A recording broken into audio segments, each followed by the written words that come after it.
1번 문제부터 한번 볼까요? 1번 문제.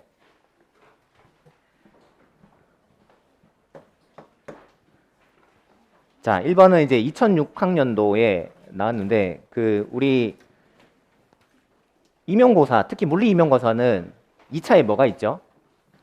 실험이 있습니다.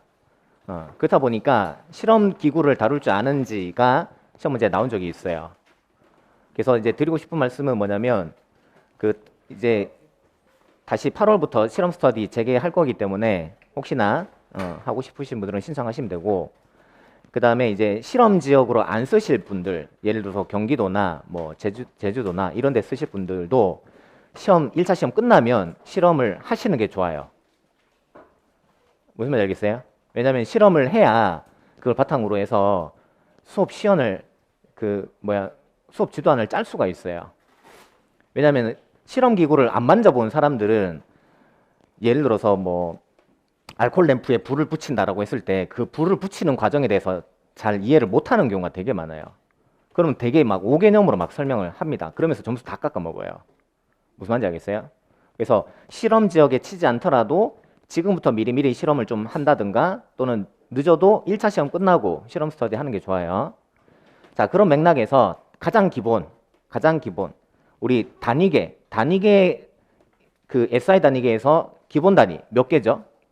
7개죠. 첫 번째 길이의 단위가 미터고, 두 번째 질량 단위가 킬로그램, 세 번째 시간 단위가 세컨드예요. 그죠? 그 중에 첫 번째에 나온 게 길이입니다. 길이. 그래서 가장 중요한 게 길이를 재는 거죠. 그 길이를 재는 게 자죠, 자. 근데 자 중에서 가장 측정의 정밀도가 높은 게 거기 나와 있는 두 가지입니다. 1번이 마이크로미터고요. 그 다음에 2번이 버니어 캘리퍼스예요. 이름이 되게 어렵습니다. 그죠? 마이크로미터는 말 그대로 마이크로까지 측정할 수 있다. 뭐 이런 맥락으로 이해를 하시면 돼요. 그래서 이론상으로는 10의 마이너스 6승 1마이크로미터까지는 측정할 수 있는 걸로 이제 봅니다. 그렇게 기억을 하시면 되고, 버니어 캘리퍼스는 이제 그거의 5배까지만 측정이 가능합니다. 됐나요? 그래서 마이크로미터는 0.001mm까지가 측정 가능한 거고, 그 다음에 버니어 캘리퍼스는 0.005까지는 가능한 걸로. 그렇게 보시면 되는데, 근데 이제 조심해야 될 게 뭐냐면, 이제 실제 눈금은 그렇진 않아요. 실제 눈금은 0.01mm예요.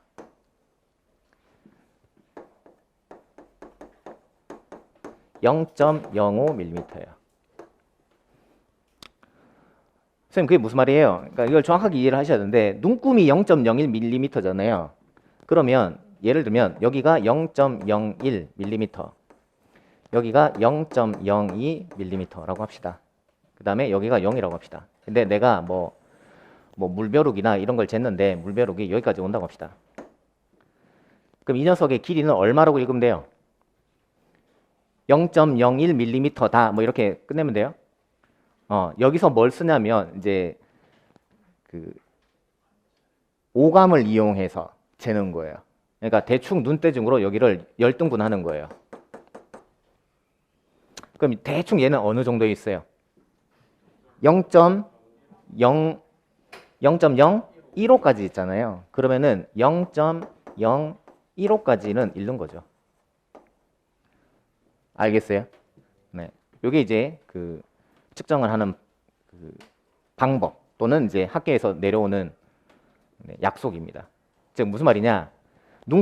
최소 눈금에 어디까지 읽어라? 10분의 1까지 읽어라 라는 거예요. 무슨 말인지 알겠어요? 그래서 이걸 아셔야 돼요. 길이를 잴 때는 우리가 측정 도구로 잴 때는 최소 눈금의 10분의 1까지는 읽어라 라는 거죠. 대신에 이거는 당연히 오차가 엄청 심해요. 알겠어요? 그럼 오차는 얼마라고 보느냐? 어디까지 읽으라 그랬어요? 최소 눈금의 10분의 1까지. 그럼 오차 범위는 그거의 3배라고 봐요. 그거의 3배. 그러니까 플러스 3배, 마이너스 3배. 무슨 말인지 알겠죠? 그래서 0.0 0.03mm가 더 오차가 될 수 있다. 즉 무슨 말이냐? 0.012부터 0.018까지 가능하다는 거죠. 쉽게 말하면. 무슨 말인지 알겠죠?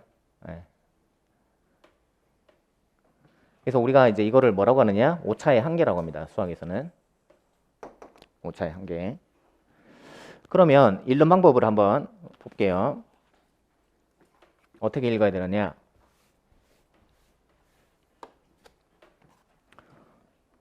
자, 일단 버니어 마이크로미터를 보시면 마이크로미터 확대한 거를 보시면은 여기 이렇게 있고요. 그 다음에 여기 또 이렇게 또 있어요. 그러면은 여기에 눈금이 0, 1, 2, 3, 4, 5까지 나와 있죠. 그럼 어디까지 읽느냐? 요 5까지는 일단 읽는 거예요. 그 다음에 잘 보시면 어디까지 나가냐면 5 다음에 6까지 있지 않나요? 그죠? 1, 2, 3, 4, 5, 6까지 있지 않나요? 근데 6 앞에 또 작은 눈금이 하나 더 있죠. 그 뭐냐? 6.5mm까지는 일단 측정이 됐다라는 얘기인 거예요. 알겠죠? 근데 6.5보다는 조금 더 갔어요. 맞죠? 그럼 이제 정확한 값은 6.5에서 플러스 얼마를 해주느냐? 여기서 다시 읽어주는데 여기 보시면은 요 수평선하고 딱 이 선이 그 만나는 점 비슷한 곳이 있을 거예요. 자, 잘 보시면 45에서 출발해서 46, 47, 48과 49 사이쯤 될 겁니다. 아마 눈금이. 그죠? 그러면 뭐라고 읽어주시냐? 네, 0.48mm가 더 더해졌다. 뭐 이런 식으로 대충 읽어주시면 돼요. 그럼 이건 어디까지만 읽은 거예요? 최소 눈금까지만 읽은 거예요. 그럼 이게 답은 아니에요. 다시 어디까지 대중을 어림을 해야 돼요? 최소 눈금에 다시 10분의 1까지 다시 어림을 또 하셔야 돼요. 알겠죠? 그러면은 대충 얼마쯤 되는 것 같아요? 0.48 5? 네, 좋아요. 그럼 5. 이건 사람마다 다 다르기 때문에 상관없어요. 밀리미터까지 적어주는 거죠. 이게 우리가 이제 측정한 값이다. 그리고 뒤에다 뭘 써주느냐? 네, 오차범위.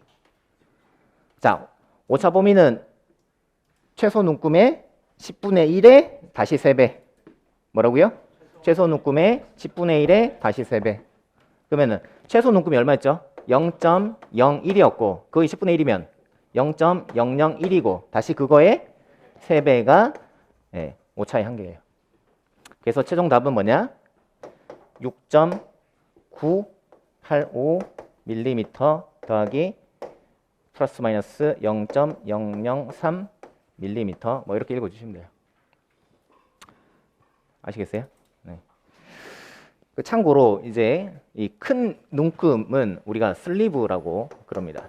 슬리브라고 하고 이제 요 작은 여기는 이제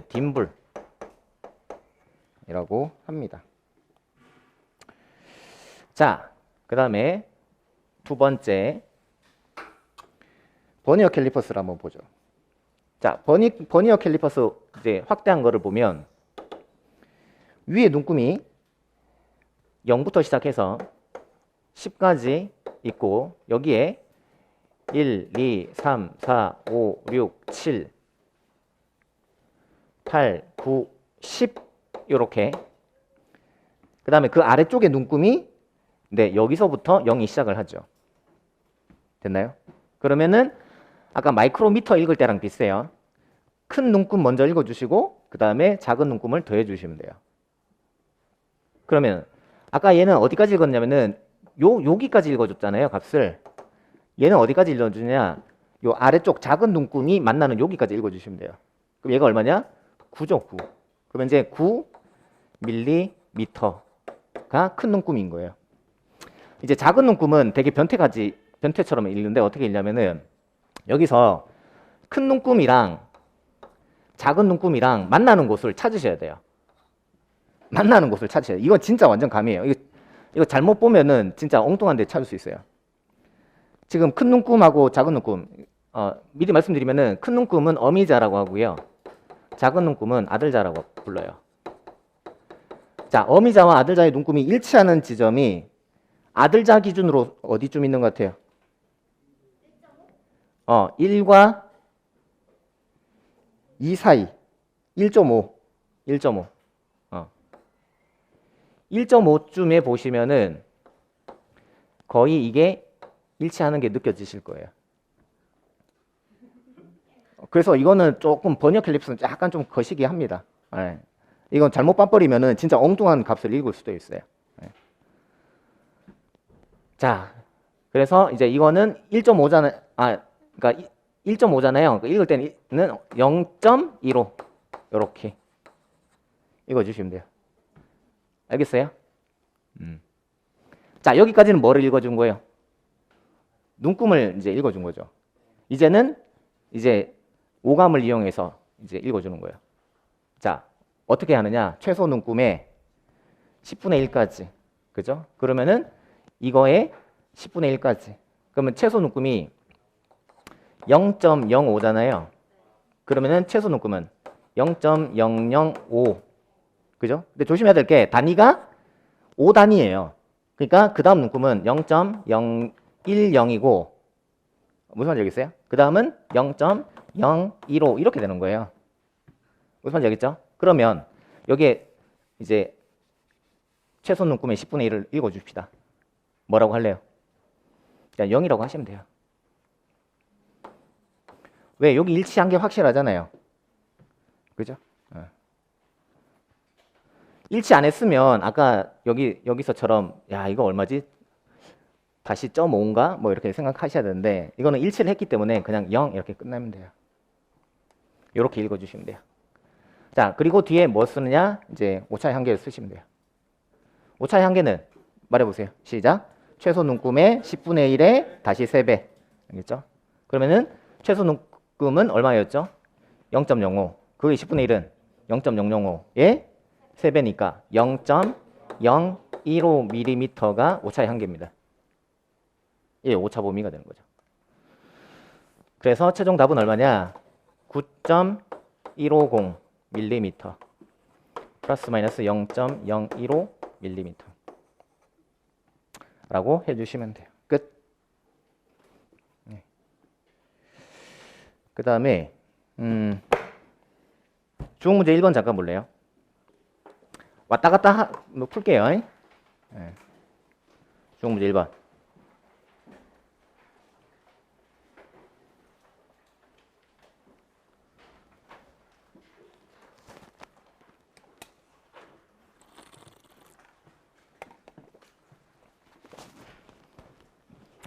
주어 문제 1번 보시면은 뭘 물어보고 있어요? 에? 차원 물어보고 있죠? 네. 차원 시험에 나올 것 같아요? 안 나올 것 같아요? 네, 안 나올 겁니다. 알겠죠? 요즘 스타일은 아니에요. 근데 네, 물리시험에 기본적으로 나오는 문제 중에 하나가 차원 문제이기 때문에 연습을 하셔야 됩니다. 그래서 이거는 뭐 따로 풀어드리진 않을 테니까 네, 여러분들 각자 해보시면 될 것 같아요. 답만 알려드릴게요. 5분의 1하고 5분의 3이에요. 답은 5분의 1하고 5분의 3이에요. 답은 5분의 1하고 5분의 3이에요. 해보시고 요거 숙제는 누가 올려주시냐면 심지한 씨부터 시작하죠. 네, 심지한 씨가 이게 올려주시면 돼요. 한 분당 한 3개에서 5개씩 숙제를 몰아서 낼게요. 옛날에는 막 한 문제당 한 명씩 막 했는데 너무 좀 진도가 좀 안 나가가지고 2번 어떤 물리량 A는 B의 세제곱에 비례하고 C에 반비례한다 라고 했네요. 그러면 거기서 바로 뭐가 나와야 돼요? A는 B의 세제곱에 비례하고 C에 반비례한다. 이거죠. 그럼 몇 참수로 만들어야 돼요? A는 K C분의 B 3승 뭐 이렇게 하면 되죠. 그죠? 네. 그래서 이렇게 만들어 내시면 돼요. 네. 근데 여기서 B가 몇 프로예요? 10%. C든 10%? 그러면은 이게 뭘로 바뀌는 거죠? 그러면은 10%니까 그렇지. 1.1이 된 거죠. 1.1배가 됐다는 얘기예요. 그러니까 사실 우리는 1.1배가 더 익숙하잖아요. 표현이. 근데 시험 문제에서는 몇 퍼센트가 증가했다 이렇게 나올 수도 있어요. 그러니까 이렇게 변별을 이제 난이도를 높이는 거지. 잘 알고 계세요. 그러면 우리는 반드시 1.1배로 바꾸셔야 돼요. 그럼 B도 마찬가지. B도 1.1배. 얘 전체 3승 이렇게 되는 거예요. 알겠죠? 그러니까 이걸 할 줄 아셔야 돼요. 시험 문제 물리에서는 이렇게 이제 변별을 내는구나. 그러니까 이거 한 번 더 연습 안 하면은 나중에 이제 당할 수도 있어요. 근데 그렇게 하면은 기존보다 얼마? 20이 증가했다라고 되어 있네요, 거기. 그죠? 네. 그럼 이게 1식이고 2식인 거예요. 그러면은 이거를 연립하면 되겠죠? 네. 그래서 연립하시면은 A는 대충 95.2가 나올 거예요. 그러므로 A의 나중값은 95.2에서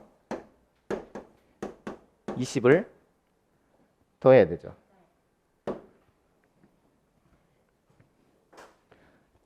그러면 여기서 이제 유효 숫자를 계산을 해야죠. 우리 생기초 특강에서 1월 달에 다 들으셨으니까 이거 유효 숫자 몇 개예요? 2개. 이거는 3개. 자, 근데 이제 곱하는 경우라면은 유효 숫자를 어디에 맞춰라? 작은 거에 맞춰라. 더할 때는 소수점 자리가 앞자리에 있는 걸로 맞춰라. 얘는 소수점 첫째 자리고 얘는 소수점이 없죠. 그러니까 여기서 이제 끊어줘야죠. 그래서 답은 얼마냐? 그냥 얼마요? 그쵸? 115 이런 식으로.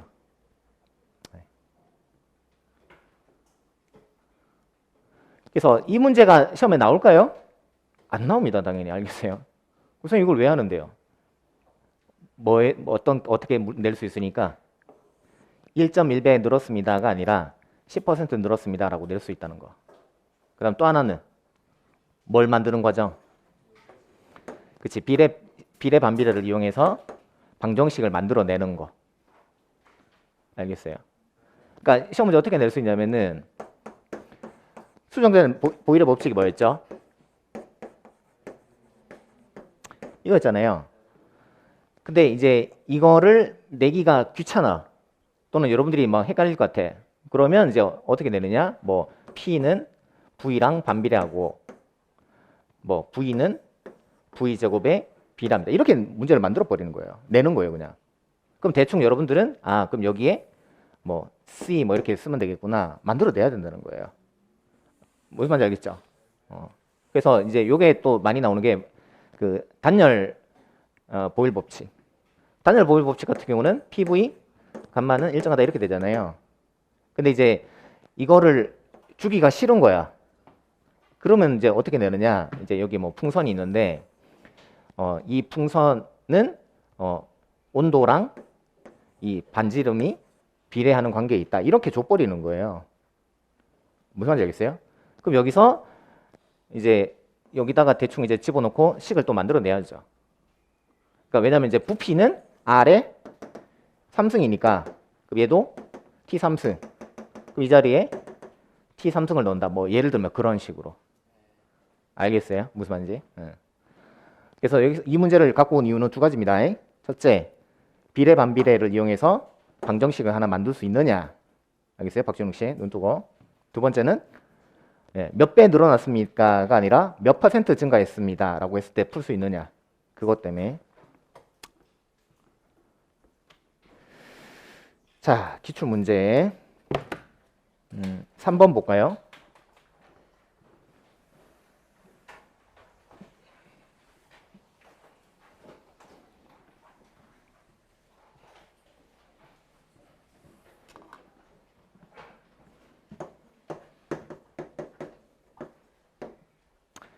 자, 기출문제 3번은 무슨 문제 유형이에요? 네, 맞아요. 그래프 해석 문제죠. 그래프는 뭐가 나와요? SD, VT, AT 이렇게 나오죠, 그죠? 그러니까 여기서 이제 제일 많이 정보를 담고 있는 게 VT. 그렇기 때문에 우리는 항상 VT로 변환해서 풀어야 된다라는 거죠. 그게 이제 로직입니다. 다 아실 것 같고 모르시면 적어두시고.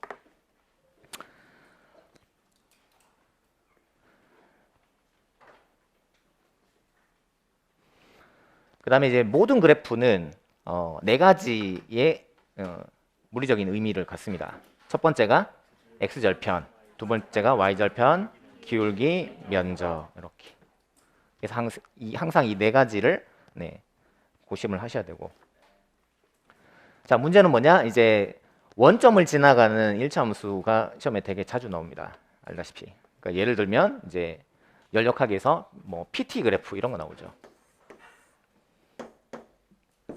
나중에 다시 말씀드리겠지만은 PT 그래프에서 이렇게 그래프가 나오면 이게 무슨 과정이냐 판단을 하셔야 돼요.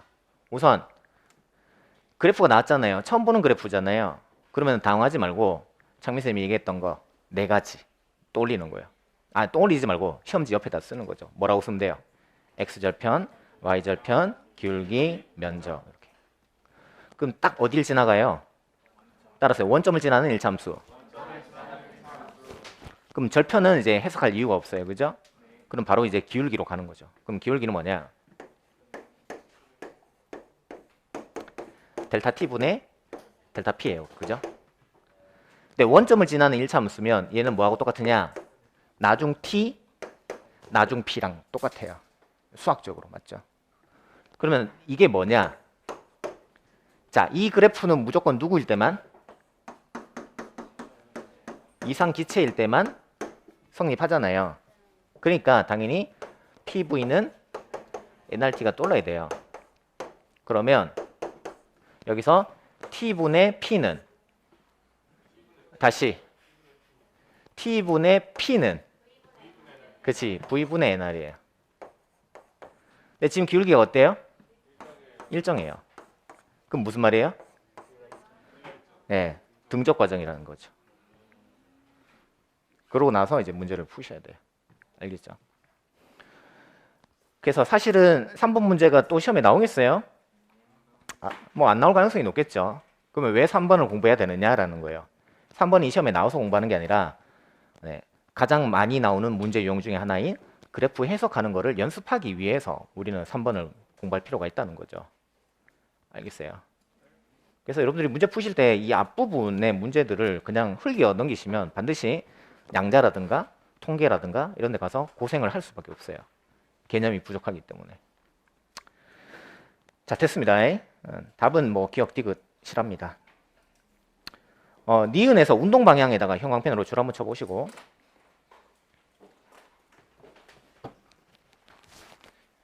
이 뭐죠? 속도 벡터의 부호를 얘기하는 거죠.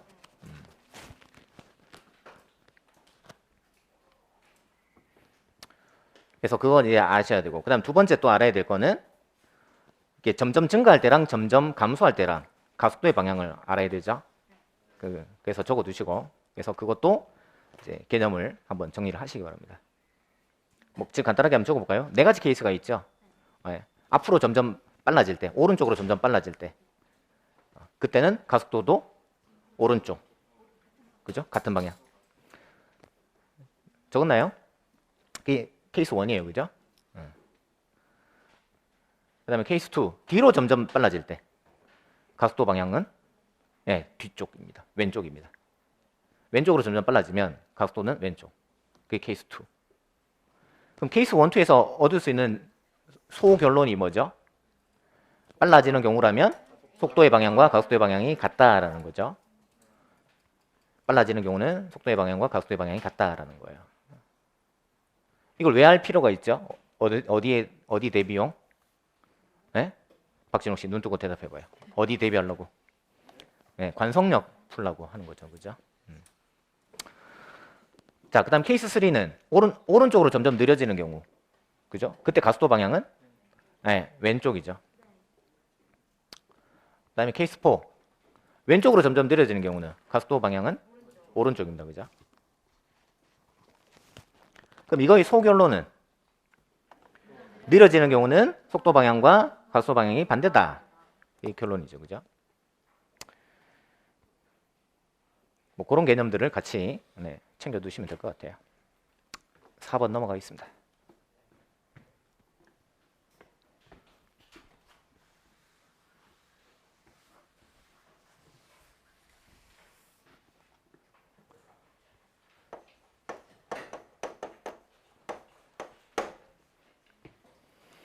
자, 그림은 막대 위에 두 점 A, B가 고정된 호물 따라 각각 수평과 수직으로 움직인 것을 나타낸 것이다. 사실 물리학에서 이거를 다룰 일은 없어요. 이거 어디 가야 다뤄요? 기계과 가야죠. 그죠? 네. 뭐 톱니바퀴라든가 그다음에 이름 뭐지? 이런 걸 뭐라 그러죠? 혹시 기계과 복수 전공하신 분? 기계 좋아하시는 분? 이름 까먹었네. 컨베어벨트는 아니고 뭐 어쨌든 네? 레일 아니 하여튼 뭐 요런 게 있어요. 네. 자, 그때 A와 B 사이의 거리는 2m로 일정하다. 형광펜. 자, 출제자 입장에서 생각해보세요. 이 말을 왜 줬겠어요? 그치, 그걸 이용해서 풀라는 거죠. 여러분들이 왜 문제를 못 푸느냐, 이런 게 뭔지를 모르는 거예요. 시험 전략 측면에서 이런 게 뭔지를 몰라요. 이거 가지고 풀라는 거예요. 아시겠어요? 그러면 식을 하나 세워야지.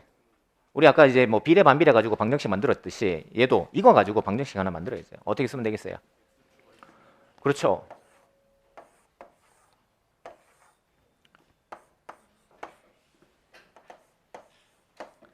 지금 여기서 이렇게 연결되어 있으니까 여기를 원점으로 잡고 네, 여기가 x, 여기가 y면 x제곱 더하기 y제곱은 4다.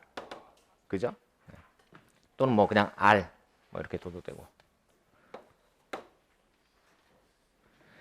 자, 이때 a는 왼쪽으로 5m/s의 일정한 속력으로 움직인다. 마이너스 5x 뭐 요 얘기죠. 자, 이때 60도가 되는 순간 B의 속력은 얼마냐라고 물어본 거예요. 자, B의 속력 형광펜을 펼쳐보시고. 자, 이 문제를 2015학년도에 그때 못 풀었던 이유는 뭐였냐면 A의 속도가 dx 오버 dt고 B의 속도가 dy 오버 dt다라는 거를 떠올리지 못했기 때문이에요. 이 당연한 얘기가 생각이 안 나서.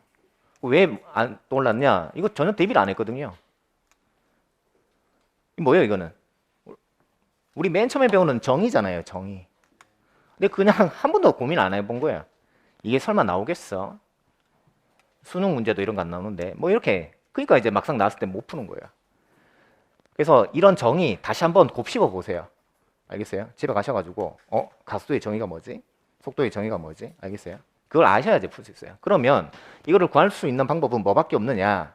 벌써 우리가 이걸 식을 써놨잖아요. 그렇죠? 이거를 전미분하라는 거죠. 그죠? 그래서 전미분하면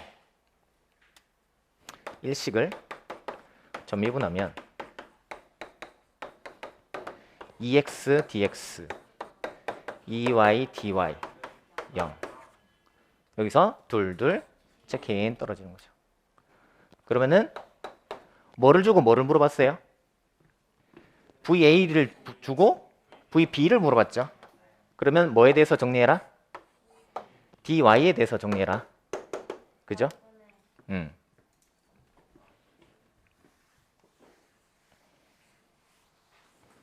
뭐가 된다고?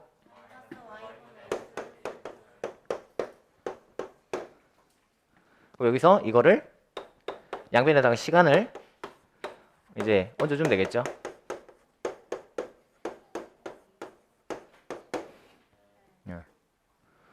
그러면 y는 세타가 몇 도일 때? 60도.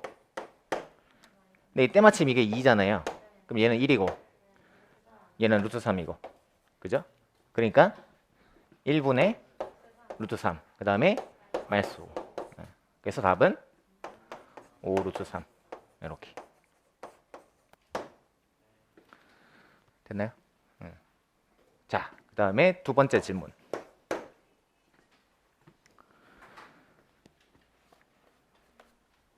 문제 어려워요, 쉬워요? 쉽진 않아요. 어렵진 않아요. 그렇다고 쉽진 않아요. 왜냐? 우리가 이런 게 되게 익숙지 않기 때문에. 그래서 정말 기본기가 중요하구나. 여러분들이 시험 끝나고 나면 그거를 정말 절감을 합니다.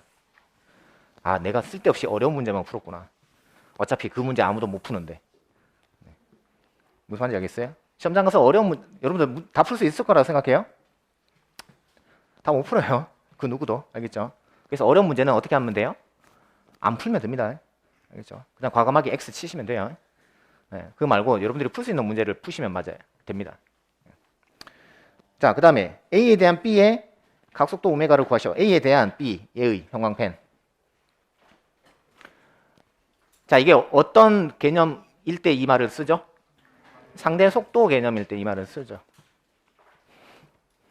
봐요. 얼마나 친절해요. 다 줬잖아요. 그러면 오메가를 구할 수 있느냐? 자, 이게 첫 번째 질문이었죠. 이게 두 번째 질문이었죠.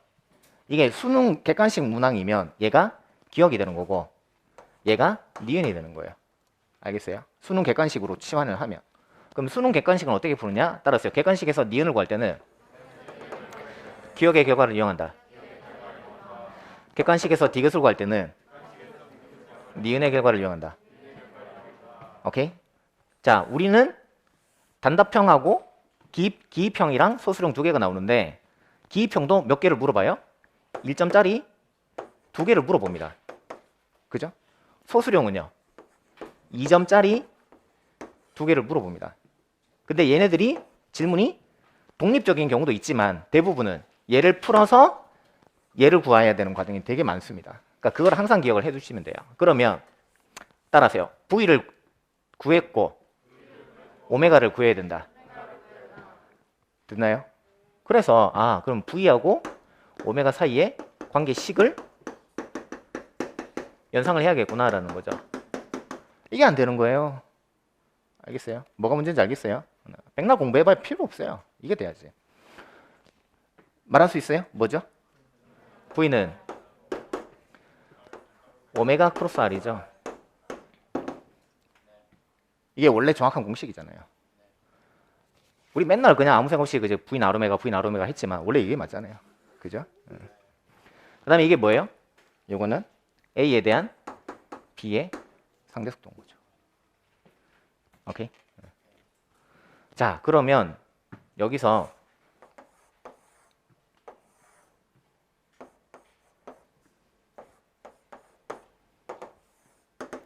상대속도를 한번 구해봅시다.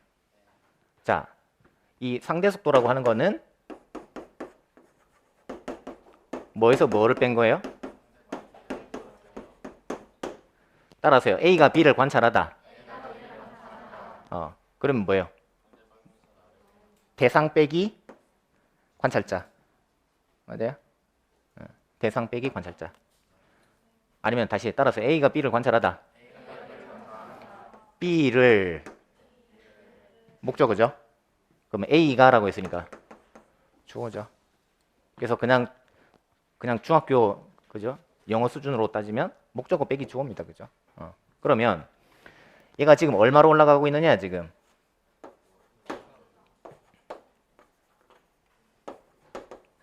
(5루트 3)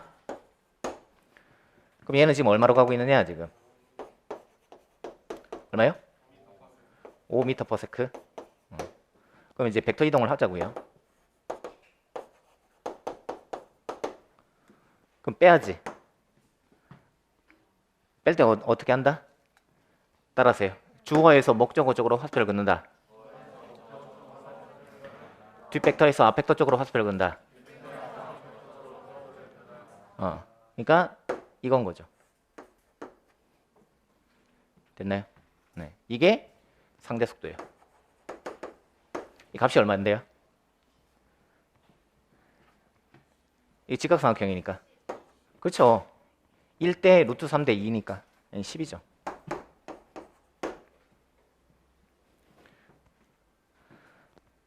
즉 무슨 말이냐? 지금 이제 그림 자체는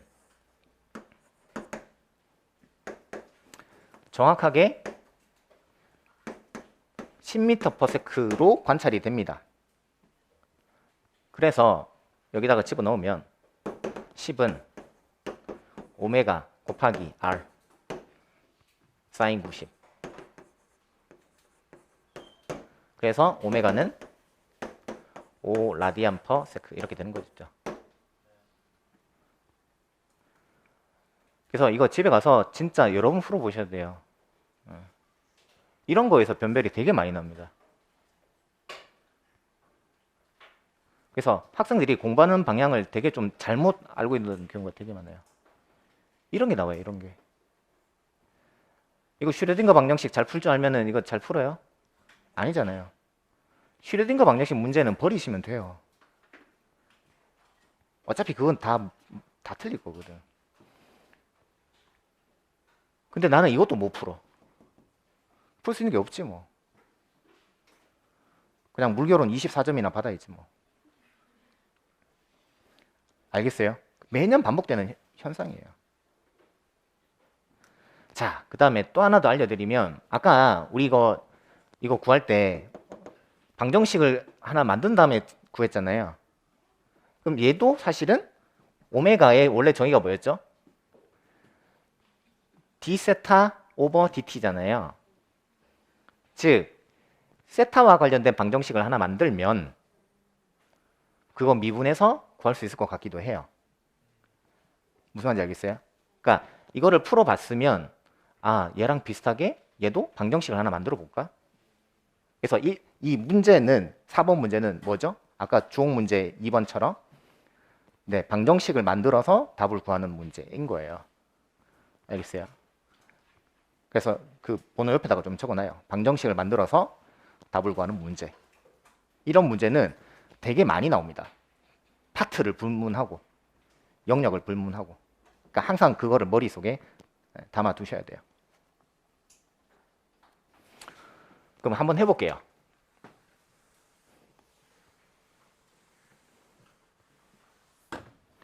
자, 지금 이제 여기가 세타로 주어졌죠. 그 다음에 이게 R이죠. 그 다음에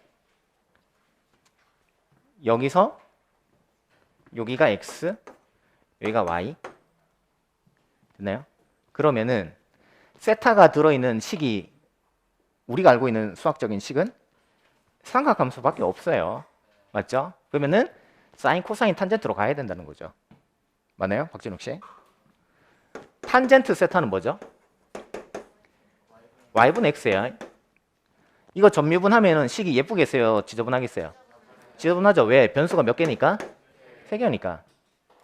그러니까 3변수 방정식이 된 거예요. 그래서 탄젠트로 구하는 거는 뒤에 해설 달아놨으니까 해설 참고하시고, 해설은 반드시 다 보셔야 됩니다. 아시겠어요? 제 모든 10년간의 모든 그 노력의 집약체가 뒤에 해설이니까 문제 풀고 아 이거 맞았어 라고 하고 넘어가지 말고 뒤에 해설은 어떻게 되는지 반드시 다 체크하시고, 추가 질문도 해설에 굉장히 많아요. 해설 꼭 보시고. 자, 그러면은 사인 아니면 코사인 아니냐라는 거죠. 뭐 쓸까요? 사인은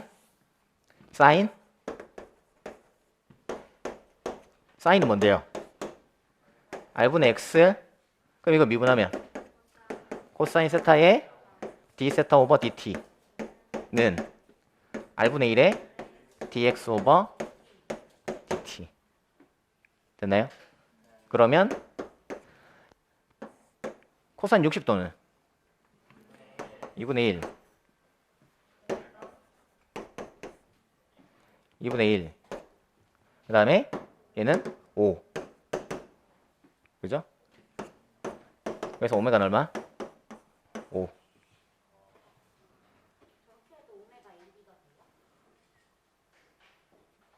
오메가 2B가 되냐고? 그렇죠. 왜냐면은 그냥 관계식에서 만들어냈기 때문에 그냥 지가 알아서 만족을 하는 거죠.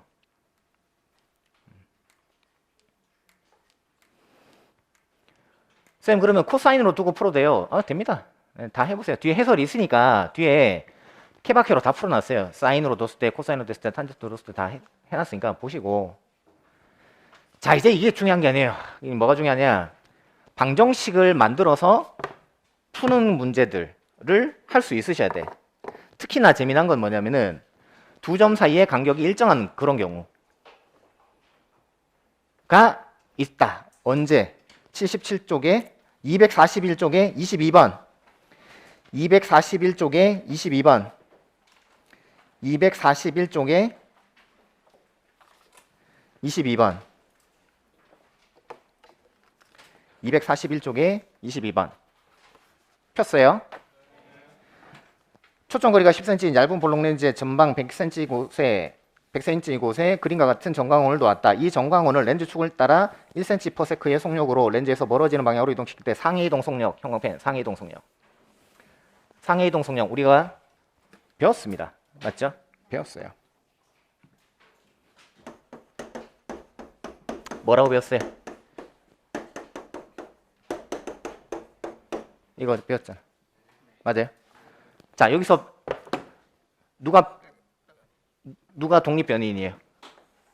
얘가 독립변이인이죠. 그 다음에 얘가 종속변이인이죠.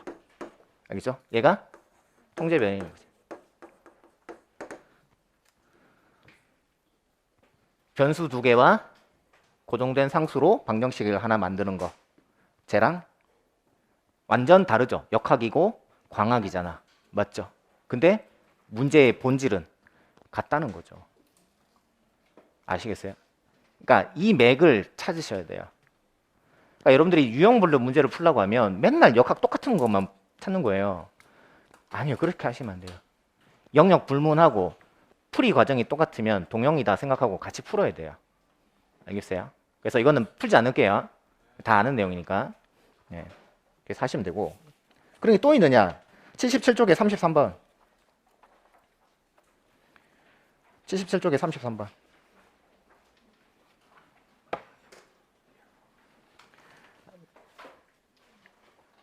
자, 잠깐. 77쪽에 33번은 이거는 이제 어떤 부분이냐면은 아까 우리 이거 두 번째 질문 있잖아요. 삼각함수 식을 하나 만든 다음에 이거 V는 오메가 크로스 R을 이용하는 문제. 우리 수업 때 했었잖아. 그죠? 네. 그래서 77쪽에 33번은 네, 저거 이용해서 푸는 문제. 77쪽에 33번.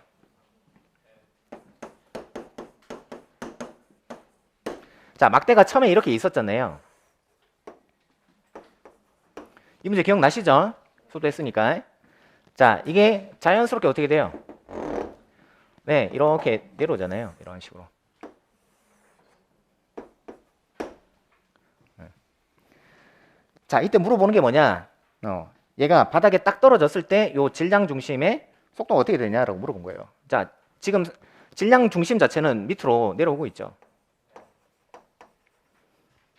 근데 문제는 뭐냐면은 여기에서 봤을 때 질량 중심의 상대적인 속도는 어떻게 되느냐라는 거예요. 수업도 다 했었어요. 기억하셔야 돼. 네. 일단은 요 점 자체는 왼쪽으로 밀리고 있죠. 그러면은 얘가 봤을 때 질량 중심은 오른쪽으로 네, 가는 속도가 있을 거란 말이죠. 알겠어요? 그래서 실제로는 얘가 봤을 때는 오른쪽으로 질량 중심이 가면서 낙하하는 속도 두 개가 합쳐져서 보인단 말이에요. 그래서 얘가 봤을 때는 이게 네, 5점에서 봤을 때 네, 상대적인 질량 중심 속도인 거죠. 됐나요? 자, 이때 VOCM은 뭐라고 쓸 수 있냐라는 거예요. 아까 했잖아요, 여기서. 이거 했잖아요, 여기서. 이거. 그죠? 네. 오메가 크로스 R. 알겠어요? 그러면은 내가 오메가를 값을 집어넣고 그 다음에 R에다가 얼마 집어넣으면 돼요? 얼마 집어넣으면 돼요? 그렇지, 2분의 1 집어넣으면 되잖아요. 그 뭘 구하느냐? 뭘 구하느냐? 뭘 구해요? VCM을 구해요? 아니죠. 5점에 대한 CM의 속도를 구하는 거죠. 무슨 말인지 알겠어요? 네. 자, 그런데 이거를 구하면은 VCM을 어떻게 찾을 수 있냐? 지금 이게 세타니까 여기도 세타일 거 아니에요. 억각 동의각 이런 거 하지 말라 그랬잖아요. 항상 샤프한 각도가 세타인 걸로 잡으라 그랬잖아요. 그래서 사실은 여기서 VCM을 찾으려면 다시 여기다가 코사인 세타를 또 한번 해줘야 되거든요. 그러니까 계산 과정이 복잡해지잖아요. 그러니까 출제자가 뭐라고 줬냐? 아예 이 녀석의 최대 속도가 얼마냐라고 물어본 거예요. VCM의 최대 속도가 얼마냐라고 물어본 거예요. 왜 그걸 물어봤냐면은 VCM의 최대 속도라는 말 자체가 얘가 아싸리 그냥 다 아니 최대 속도가 아니라 77쪽에 바닥에 닿을 때 최대 속도는 그 계산해 보면은 최저점하고 최고점, 최저점 그 사이에 어정쩡하게 있는 문제예요. 그건 취소. 어쨌든 바닥에 닿을 때라고 물어본 이유는 얘가 바닥에 닿을 때 이렇게 닿을 때 얘가 어디를 향해요? 정확하게 아래를 향하면서 VCM과 같아지거든요. 그래서 그때는 바닥에서는 VCM이 뭐냐? 오메가에다가 2분의 1을 곱한 거랑 값이 똑같다는 거죠. 알겠어요? 그러면은 이제 여기다가 뭘 쓰느냐? 역에보 쓰는 거죠. 역에보를 쓰는 거죠. 여기서 역에보를 쓰면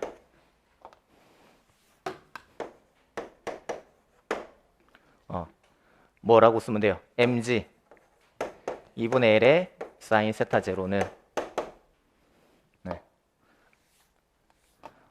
그 질점계의 그 운동에너지 공식 알잖아.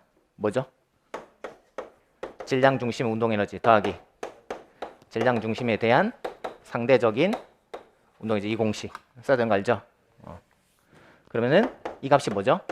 2분의 1 m VCM의 제곱. 그 다음에 얘는 2분의 1 ICM의 오메가 제곱. 알겠어요? 근데 이 오메가에다가 뭘 넣을 수 있냐? 일식을 대입할 수 있다는 거죠. 알겠어요? 그래서 풀면은 VCM을 구할 수 있는 거예요. 됐나요? 그래서 놀랍게도 이 심화에서 배웠던 이 77페이지 33번은 우리 기본 역학에 나오는 요 문제랑 동형입니다. 알겠어요? 문제가 완전 똑같다는 의미가 아니라 중간에 풀이하는 과정이 겹치는 부분이 있다고요. 그래서 이거를 같이 정리를 하셔야 돼요. 이렇게.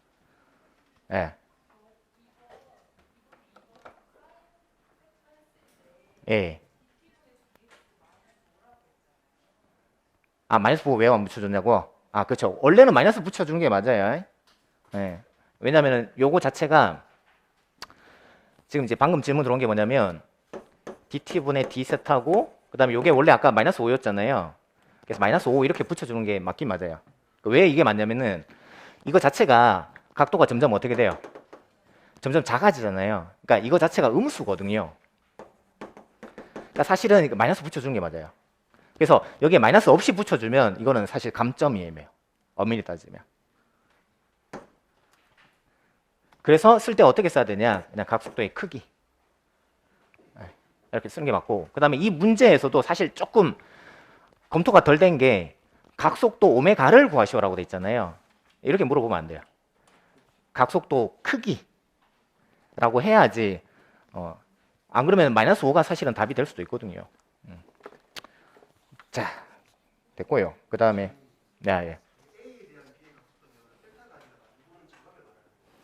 A가 보는 A에 대한 B의 각속도라고 했으니까 요 각을 넣어야 되지 않냐.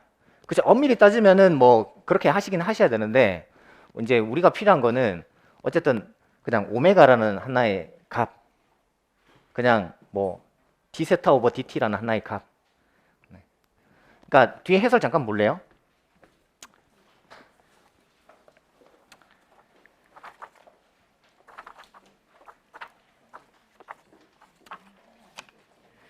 (348쪽에) 보시면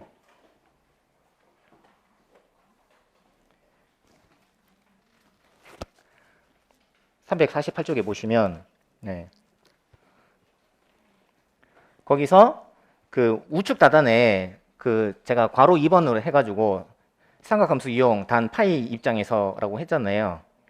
네, 거기 바로 위에 그 삼각형 그림 보시면은 그 파이가 90 마이너스 세타잖아요. 좀 적어 보실래요?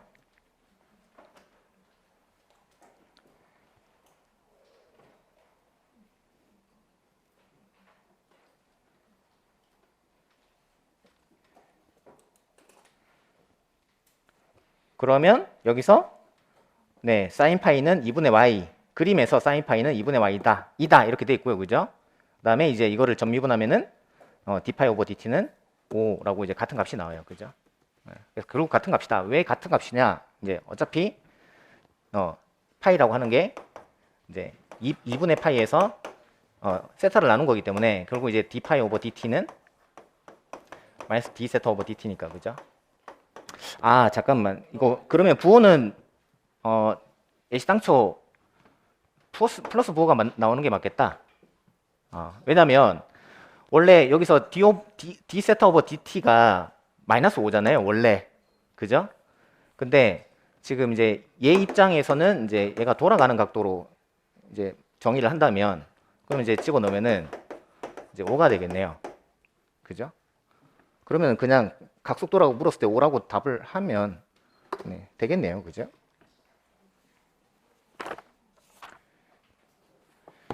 하여튼 뭐 이렇게 푸시면 될 것 같아요.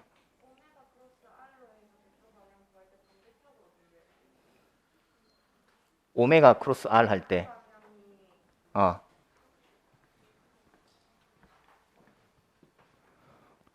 지금 얘가 봤을 때는 오메가가 이제 시계로 돌잖아요.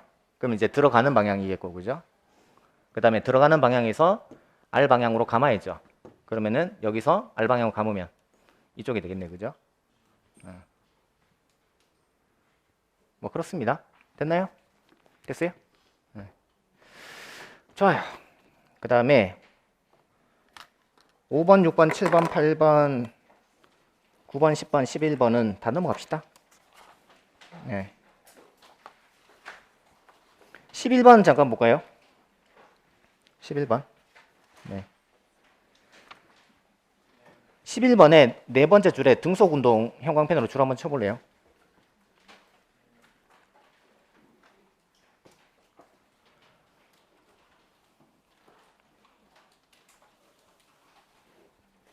자, 우리 역학에서 이걸 뭐라 그러죠?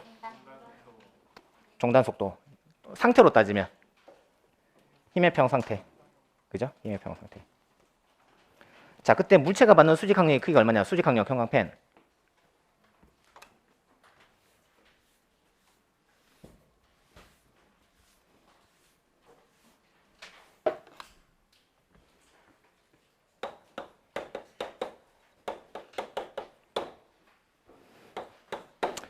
적어볼까요? 수직 항력은 공식이 없다. 적어볼까요? 수직 항력은 공식이 없다. 그 다음에 공식이 없기 때문에 어떻게 풀어야 되냐? 자유물체들을 그린 후 운동 방향을 세운다. 뭐 그렇게. 됐나요? 자, 그러면 한번 해봅시다.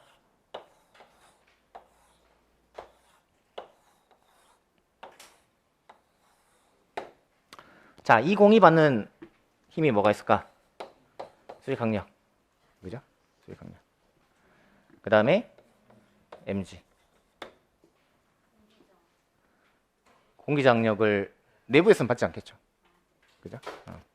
그 다음에 만약에 얘가 이제 아래쪽으로 가속을 한다면은 얘는 위로 관성력을 받는다. 그러니까 이거 딱 할 때 뭘 딱 정해야 돼요? 내부 관찰적 관점이다라고 정하셔야 돼요. 그죠?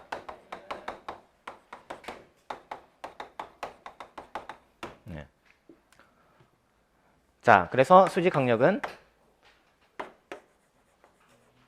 뭐 이렇게 쓸 수 있죠. 근데 지금 종단 속도에 도달을 해버렸네요. 그러니까 이게 0인 거죠. 그래서 수직 항력은 mg다. 이렇게. 그래서 제가 당부드리고 싶은 말씀은 뭐냐면은 여러분들이 100일, 남은 100일 동안에 꼭 해야 될 게 뭐냐면 자유물체도 그리는 거.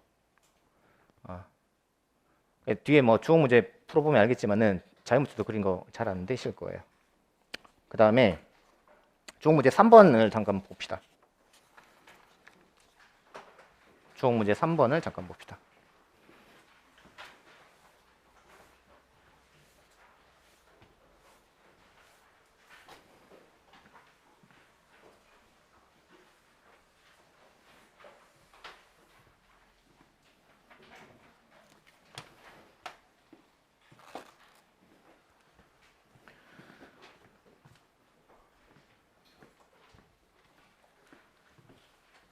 한 사람이 동쪽을 향해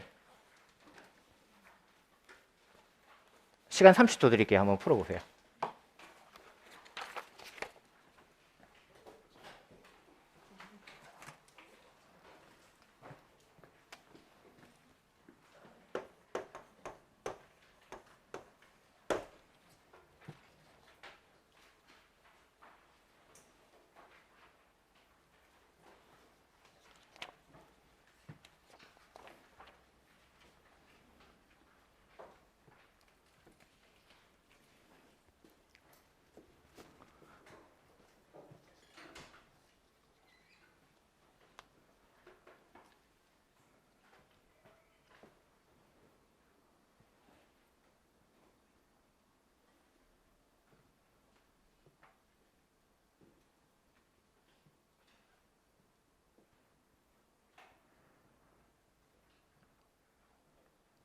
자, 됐습니다. 네.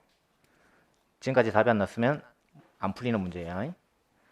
한 사람이 동쪽을 향해 2km/h의 속력으로 걸어갔다. 그러니까 이렇게 걸어간 거죠.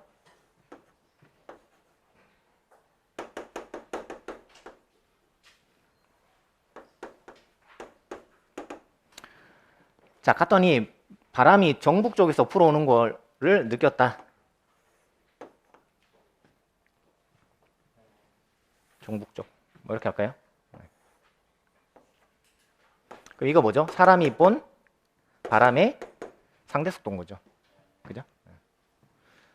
근데 이제 뭐 크기는 얼마인지 모르겠어요. 그럼 대충 뭐 이렇게 그린 거지.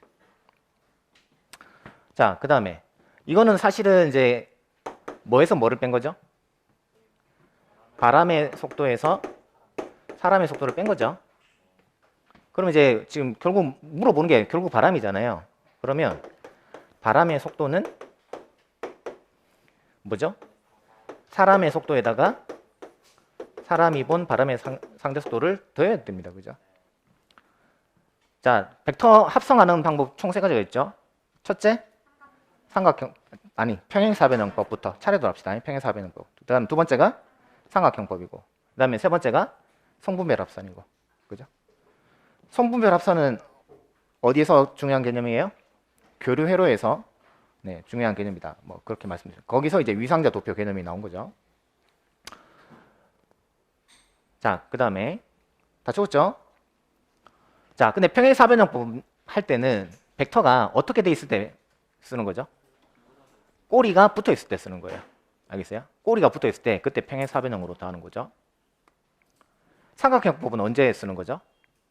벡터가 꼬리에 꼬리를 무는 형상일 때 쓰는 거예요. 구분하셔야 돼요. 그냥 내년 또 수업하실 거 아니에요. 얘들아 이거 당연하지 않니? 이러면 안 돼요.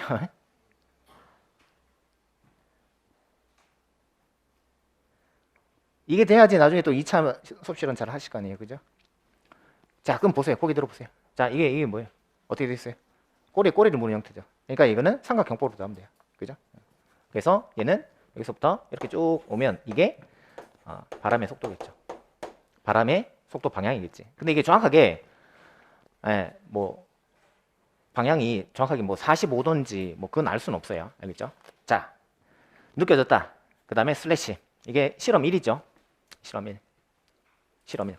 슬래시 치시고 깨알같이 실험 1 쓰시고. 자, 이때 걷는 속력을 2배로 올렸더니 바람이 정북 쪽에서 45도 방향인 북동 쪽에서 불어오는 것처럼 느껴졌다. 슬래시. 이게 실험 2예요. 그죠? 실험 2. 그러면은 이제는 이게 정확하게 2배가 된 거예요.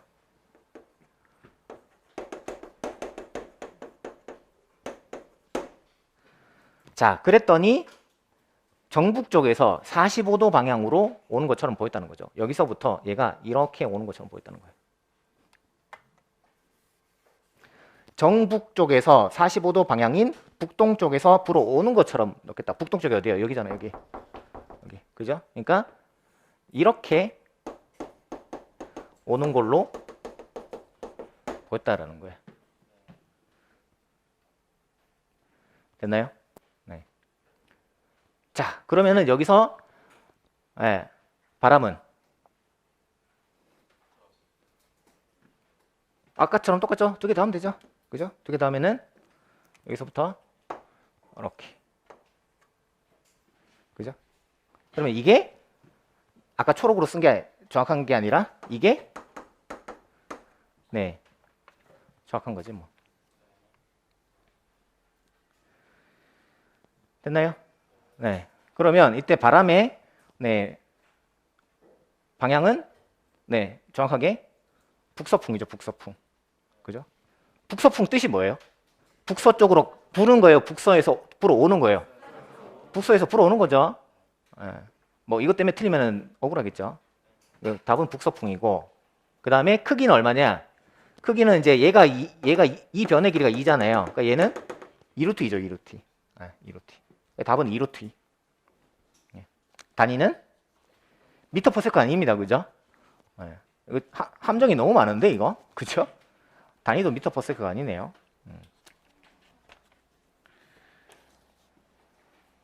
그 다음에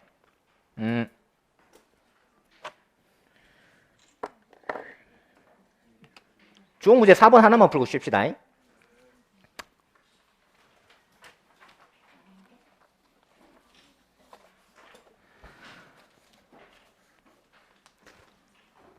한번 읽어볼까요?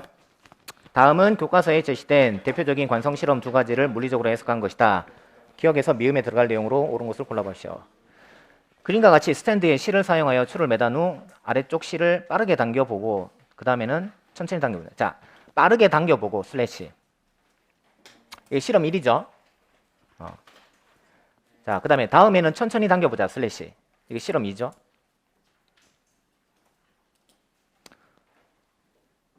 자, 빠르게 당기면 어디가 끊어지죠? 실 위쪽, 그러니까 위쪽 실, 아래쪽 실 두 개 중에. 아래쪽 실이 그냥 확 끊어집니다. 빠르게 확 잡아당기면. 이유는 뭐라고 설명해요, 보통? 그쵸, 그 추가 정지관성이 있으니까 안 움직이죠. 그러니까 이제 실을 당기면 아래쪽이 끊어지는 거죠. 그 다음에 천천히 당겨지면 어떻게 돼요? 그때는 위쪽 실이 끊어진다고 합니다. 그죠? 그건 왜 그러죠? 그치. 그러니까 기본적으로 추의 무게 mg가 걸리고 그 다음에 철수가 당겨주는 F가 또 걸리죠. 그 위에는. 그래서 이제 끊어진다라고 합니다. 그렇게 답을 하셔야 돼요. 이게 시험에 나오겠어요? 물결론에서 나오겠죠. 그죠? 네. 관성 개념을 뭐 순환 모형에 이거 하여 작성해 보시오. 크게 나오겠죠. 그죠? 자. 그 다음에 물리 해석 한번 읽어봅시다. 시작. 질량 라제 및 추의 위아래 실을 매달고 힘 F로 당기면 실의 모든 지점은 동일한 크기의 힘을 받는다. 실은 이게 뭐에 연결해요? 용수철의 직렬 연결의 특징이죠. 적어볼까요?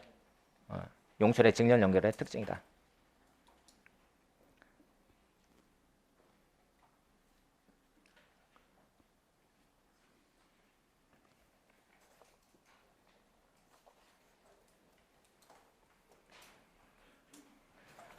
그래서 사실은 이제 이 문제를 푸실 때 이제 뭐를 같이 생각하시냐면은 기출문제 14쪽에 30번 기출문제 14쪽에 30번을 생각하시면 좋아요.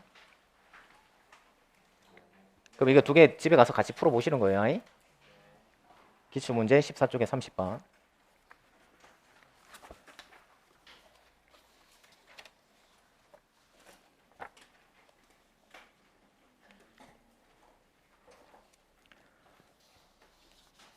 그 다음에 용수철의 직렬 연결의 특징이기도 하고, 그죠? 자, 같은 크기의 힘을 받는다. 그 다음에 실은 일정 길이까지만 늘어나고 그 한계를 넘으면 끊어진다. 이거를 보통 우리가 탄성 한계라고 부르죠, 그죠? 자, 실을 천천히 당기면 기억. 한번 읽어봅시다. 시작. 아래쪽 실은 F 더하기 mg의 힘을 받고 위쪽 실은 F의 힘을 받는다. OX. X. 뭐가 맞아요? 반대죠. 아래쪽 실이 F를 받는 거죠. 그죠? 위쪽 실은 철수가 당기는 F로 받고 mg도 받고. 그래서 이거는 별표 쳐놓고 좀 알고 계세요. 이게 직렬 연결의 특징이죠. 이게 중력이 없으면 어떻게 되겠어요? 중력이 없는 상태라면 아래쪽에도 F, 위쪽에도 F. 알겠어요? 근데 여기에 중력이 추가가 된 거죠. 그럼 이제 중첩의 원리에 의해서 아래쪽은 여전히 F, 위쪽은 F 플러스 mg가 되는 거죠. 중첩의 원리에 의해서. 그렇게 이해를 하시면 돼요. 자, 그래서 1번 틀렸고요. 그 다음에 1번 틀렸고, 그 다음에 2번. 반면 큰 힘으로 빠르게 당기면 추는 F분의 M분의 F로 가속되는데, 이거 어떻게 가속이 되나요? 네. 이 가속도보다 아래쪽 실이 더 빠르게 가속된다. 네. 말이 좀 이상하네요. 그죠? 추는 가속될 수가 없어요. 맞죠? 왜냐, 그냥 계속 위에 실이 계속 잡고 있을 거니까. 네. 그래서 2번은 그냥 날려주시면 되고요. 그 다음에 3번. 그러면은, 왜 끊어진다고 하면 돼요? 그냥 이제 탄성 한계를 넘어서는 힘이 걸렸을 거죠. 그냥 그게 이유죠. 자, 그 다음에 따라서 3번. 실을 천천히 당기면은 실이 위쪽 실이 끊어지고 빠르게 당기면 아래쪽 실이 끊어진다. 맞는 얘기입니다. 그 다음에 그 옆에 거 실험 볼까요? 같이 한번 읽어봅시다. 시작.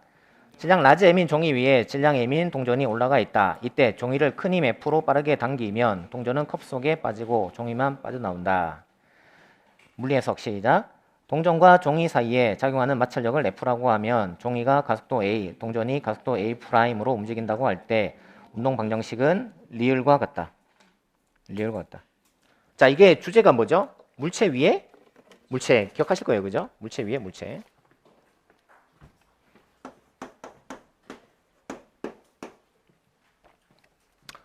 그러면은 이제 이게 이렇게 있고 여기 이렇게 있고 그 다음에 얘를 잡아당기는 거죠. 그러면 얘는 어디로 마찰받아요? 위에 거는? 오른쪽으로 마찰받죠. 이제 잘 아실 겁니다. 그 다음에 작용 반작용 법칙에 의해서 뒤로 뭐 이렇게.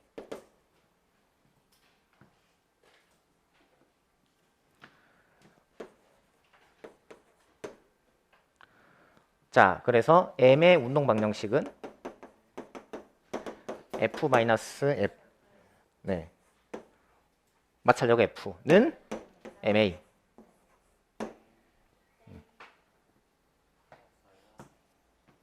틀렸네. 네, 4번 땡. 그 다음에 스몰 m은 F 이코르 MA. 근데 이게 만약에 이제 같은 가속도로 움직이면은 같은 A라고 하면 되고, 만약에 다른 가속도로 움직이면 이게 벌써 운동 마찰력으로 바뀐 거죠. 이렇게 되면. 그죠? 자, 어쨌든 4번은 앞에 게 틀렸고. 자, 그 다음에 동전과 종이 사이에 마찰 계수를 뮤라고 할 때 동전이 미끄러질 조건. A가 A'보다 더 크면 미끄러지겠죠. 라고 하면 동전을 컵 속에 빠뜨리기 위해서는 뭐보다 큰 힘이 작용하면 되느냐. 그러면은 이제 최대 정지 마찰력으로 한다고 하면 S 맥스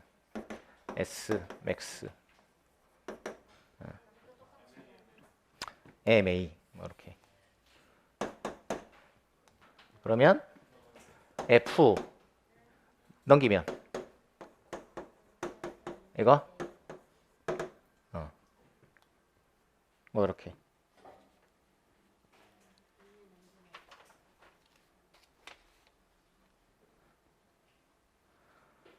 그 다음에 여기서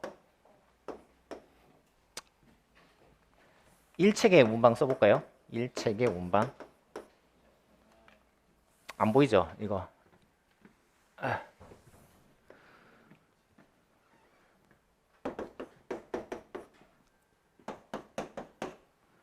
일체계 운방. 네. 아니야, 일체계 하지 말고.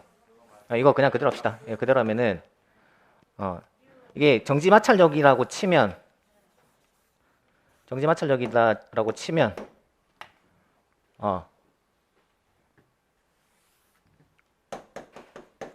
1식과 2식에서 F는 이렇게 되는 거고, 그 다음에 FS는 MA다. 여기에서 얘는 최대 정지 마찰력보다 네, 같거나 작고, 그 다음에 이거 자체가 네, 뮤 N. 이게 뭐냐? 이게 mg. 네. 즉, 요 양변에 떨어지면은 뮤 s g a다. 그러니까 a의 max가 이거라는 거잖아요. 그래서 이걸 3식, 이걸 4식이다라고 하면 4식을 3식에다 넣으면 F는 얘를 넣으면 어떻게 돼요? 이렇게 되나?